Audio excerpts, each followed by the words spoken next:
So yun guys, bigla nga pala nagyaya yung boss ko niya na pumunta ng Arayat. Pero bago yun ay bibili muna namin ng kape yung asawa niya para payagan kaming gumala.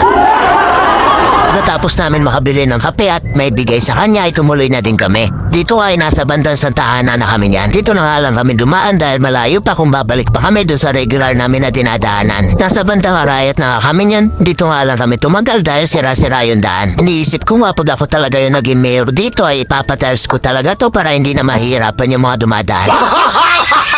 Makalipas nga ang halos 2 oras na biyahe ay nakarating na kami dito sa farm. Pagdating nga namin ay sinalubong agad ako nitong malaking kalabaw. Hindi ko nga alam kung bakit sobrang sama ng tingin niya sa akin hindi ko naman siya inaano. Siguro iniisip niya baka isakay ko na siya dito sa pick.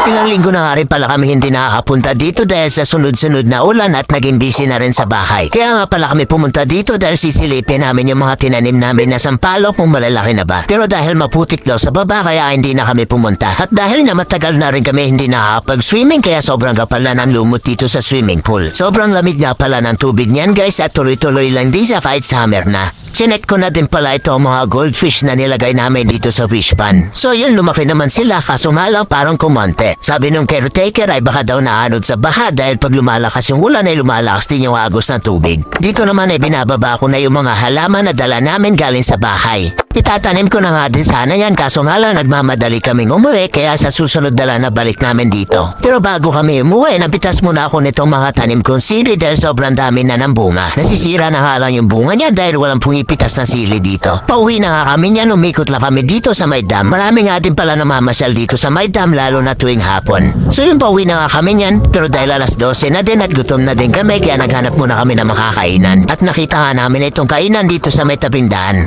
Yun na nga pumipili na nga yung boss ko ng ulam na gusto niya. Yan na pala yung pangalan ng karinderya na kinainan namin. At ito nga pala yung mga ulam na pwede mong pagpilian.